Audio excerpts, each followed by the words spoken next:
और कहाँ से लग रहा है कि ये गांव का घर है। आईडी की सील मॉडल है, ये आपको यहाँ के हर घर में दिख जाएगा।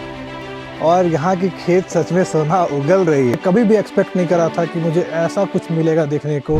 हेलो दोस्तों, तो अभी हूँ मैं बैंकॉक में और आज हम जाने वाले हैं सुरिन प्रोविंस, जो कि थाईलैंड का काफ़ी ग्रामीण क्षेत्र है और थाईलैंड की राजधानी बैंकॉक से 450 किलोमीटर की दूरी पे है। हम अब इंटर कर चुके हैं थाईलैंड के रूरल इलाकों में। पूरे रास्ते में सब कुछ बदल गया। गाड़ियां दिखनी बंद हो गई, बिल्डिंगें दिखनी बंद हो गई, बट कुछ नहीं बदला। तो सिर्फ एक चीज, यहाँ की सड़कें अभी भी यहाँ पे वैसे ही उतनी अच्छी और साफ सुथरी है। और एक चीज नहीं बदला, तो पेड़, ग्रीनरीज, पूरा का पूरा थाईलैंड हरा भरा है यार। जहाँ भी आप नजर घुमाओ आपको सिर्फ और सिर्फ हरे भरे पेड़ दिखेंगे। भाई लगातार 10 घंटे ड्राइव करने के बाद फाइनली हम पहुंच चुके हैं सुरिन प्रोविंस पे। कुछ भी नहीं दिख रहा है सिवाय मे के घर के। मैं दिखाता हूँ आपको, ये है मे का घर। मे के घर का एक टूर ले लेते हैं पहले। ये लॉन लग रहा है,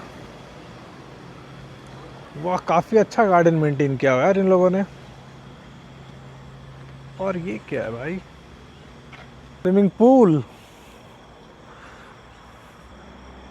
काफी पेड़ पौधे लगा रखे हैं इसने अपने घर पे।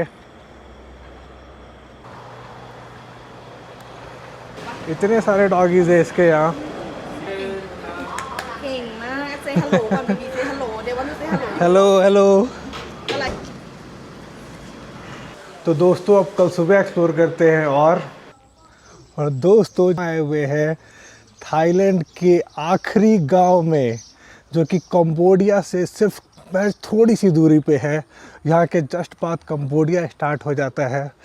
इस गांव की आबादी मात्र 500 लोगों की है। बहुत ही छोटा सा गांव है। कुछ चीज़ें ऐसी है जो मुझे अमेज कर दे रही है।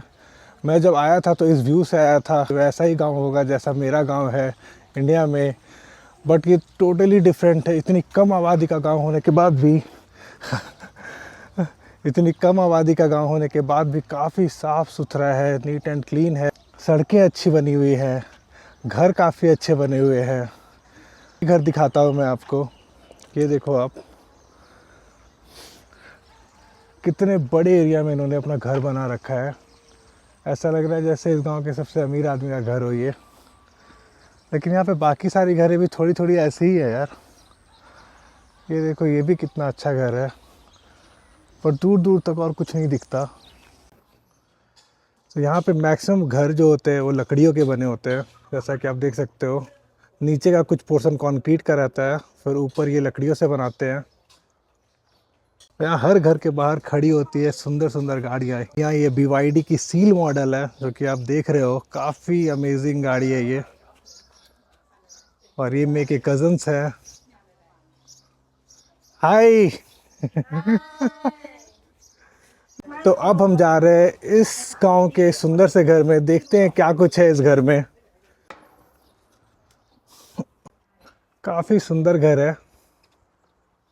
ये छोटा सा इन्होंने गराज एरिया बना रखा है। यहाँ पे राइस रखने की जगह, ये आपको यहाँ के हर घर में दिख जाएगा। इसमें ये अपना राइस स्टोर करते हैं। यहाँ पे किचन, इसका कंस्ट्रक्शन जारी है। और ये छोटा सा सिटिंग एरिया बना रखा है इन्होंने यहाँ पे। और अब मैं लेकर के जाएगी हमें घर के अंदर। อันนี้ सॉरी บ้า खराब। นนะปะอันที่เขาอยากดูมาคำ ओ อันนี้ด้วยนะเนี่ยwelcome this is a home this is a home या। เอ๋อ่ะ तो देखो यार, सुंदर सा टीवी लगा रखा है इन्होंने अपने घर में। सिटिंग एरिया बना रखा है, काफ़ी सुंदर है।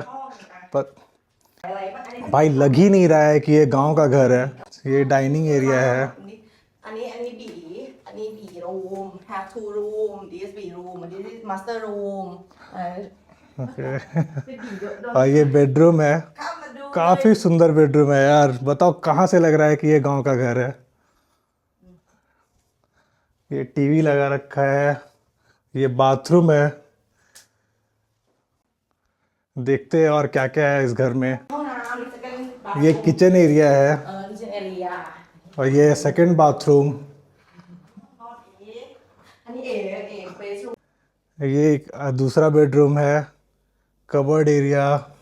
तो गाइस कमेंट करके आप ज़रूर बताना कि कैसा लगा आपको थाईलैंड के एक छोटे से गांव का ये छोटा सा घर कैसा है। मुझे तो ये काफ़ी अमेजिंग लगा। मैंने कभी भी एक्सपेक्ट नहीं करा था कि मुझे ऐसा कुछ मिलेगा देखने को इस गांव में जा कर के। ये अनएक्सपेक्टेड है। इस गांव के मुख्य 4 रोज़गार हैं। पहला तो जैस्मिन राइस, यहाँ पे खेती काफ़ी अच्छी होती है। मैक्सिमम यहाँ पे जितने भी घर आपको दिख रहे हैं सारे फार्मर्स के घर है यार। ये बोलने के बाद थोड़ा सा मैं उदास हो जा रहा हूँ, क्योंकि हमारे फार्मर्स का क्या हाल है आपको पता ही है। तो यहाँ आने के बाद कभी कभी समझ में नहीं आता रो या इनके लिए खुशियाँ मनाऊँ। हम यहाँ के फार्म्स पे भी जाएंगे और देखेंगे कि ये ऐसा क्या उगा रहे हैं अपने खेतों में, ये जो इनके घर इतने अच्छे अच्छे हैं। और यहाँ के जितने मैक्सिमम घर हैं इस गांव के, उसमें गाड़ियाँ लगी हैं। मात्र 500 की आबादी का ये एक छोटा सा प्यारा सा गांव इतना सुंदर होगा मैंने ये सोचा भी नहीं था।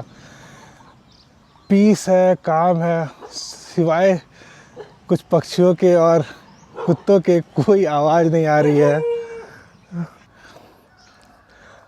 अभी कंबोडिया में और थाईलैंड में जंग चल रही है, तो गवर्नमेंट ने इस गांव को विज़िट करने से मना कर रखा था, बट मैं फिर भी आ गया। सोचा मैं देखता हूँ यार कि यहाँ के लोग कैसे रह रहे हैं। जंग चल रहा है फिर भी ये लोग तो रह ही रहे हैं ना। तो इनका ये प्यारा सा गांव देख करके बस एक ही ख्याल आता है कि हमारा भारत, मेरा गांव कब ऐसा होगा, हम कब इतनी तरक्की कर लेंगे। एक परसेप्शन ये है कि हम तीसरी सबसे बड़ी अर्थव्यवस्था है और फिर भी हमारे पास वो सारी सुख सुविधाएं नहीं उपलब्ध है जो इन लोगों के पास उपलब्ध है। ये क्या है यार, ये गांव और ये शहर थाईलैंड से हमेशा कट ऑफ रहा है। ये प्री हिस्टोरिक एरा में यहाँ पे आबादी बस गई थी, बट फिर भी जिस किंगडम ने भी थाईलैंड पे राज किया उन्होंने कभी भी अपने नॉर्थ रीजन्स पे बहुत ज़्यादा ध्यान नहीं दिया। और जब मैं आ रहा था तो मुझे पता चला था कि ये पिछड़ा हुआ गांव है, आबादी मात्र 500 लोगों की है, कुछ भी नहीं है वहाँ पे।